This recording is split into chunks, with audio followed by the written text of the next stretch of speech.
तस्वीरें दिखाने वाली हूँ उन शूरवीरों की जिन्हें महोबा की धरती 1000 साल बीत जाने के बावजूद भी याद करेंगे। तो चलिए सबसे पहले मैं आपको तस्वीरें दिखा देती हूँ और तस्वीरें आला उदल की नगरी की हैं, जो कि आला चौक से शुरू हुई हैं और यहाँ कीरत सागर तक जाने वाली है। लेकिन इसके पीछे की आखिरकार कहानी क्या है, चलिए सबसे पहले वो मैं आपको बताती हूँ। आला उदल को आखिरकार याद क्यों किया जाता है? ये जो आज आला उदल का भेष लेकर के हाथी पर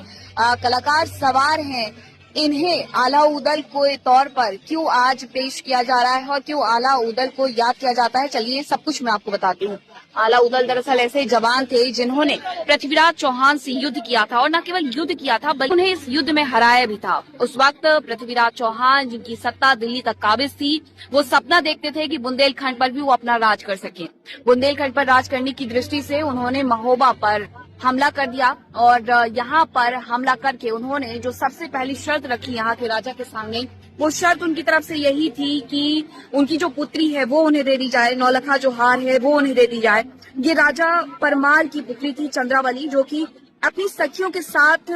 कीरत सागर की तरफ जा रही थी क्योंकि उन्हें जवारे का विसर्जन करना था। लेकिन उस दौरान उनका अपहरण करने की दृष्टि से उनकी जो सेना थी उस पर हमला कर दिया जाता है और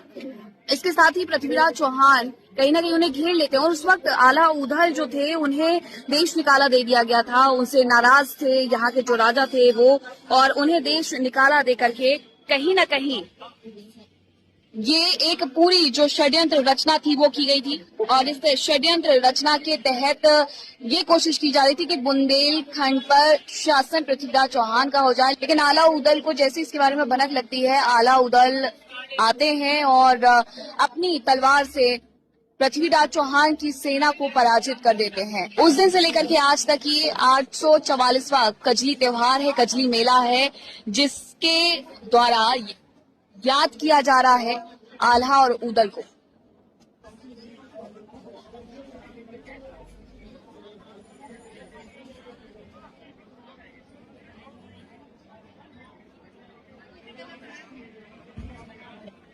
अब इस कजली त्योहार के दिन मेला भी लगता है। कजलियों का जो विसर्जन है वो यहाँ कीरत सागर में किया जाता है और आल्हा उदल को इस तरीके से यहाँ पर याद किया जाता है और इसके लिए जगह जगह से जो लोग हैं वो आते हैं, इस जुलूस में शामिल होते हैं। इस जुलूस का इंतजार लोग अपनी छतों पर बैठ करके कुछ इस तरीके से करते हैं कि जब यहाँ से जुलूस निकलेगा तो वो भी एक बार फिर से आला उदल की जो कहानियां हमने सुनी हैं और उन कहानियों को याद करते हुए एक बार फिर से ये याद कर सकते हैं कि किस तरीके से हमारे यहाँ के वीरों ने पृथ्वीराज चौहान की सेना को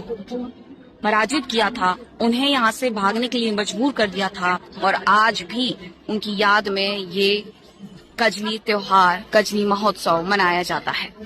तो ब्रेकिंग विद मीनाक्षी में आपने आला उदल की उन कहानियों के बारे में जाना जिन्हें लोग आज भी 1000 साल बाद याद करते हैं और 844वां ये कजली मेला था जिसे याद करते हुए आला उदल को एक बार फिर से याद किया गया है, आला उदल का एक बार फिर से जिक्र किया गया है। अगर आपको ये वीडियो पसंद आए तो please like, share, comment and subscribe.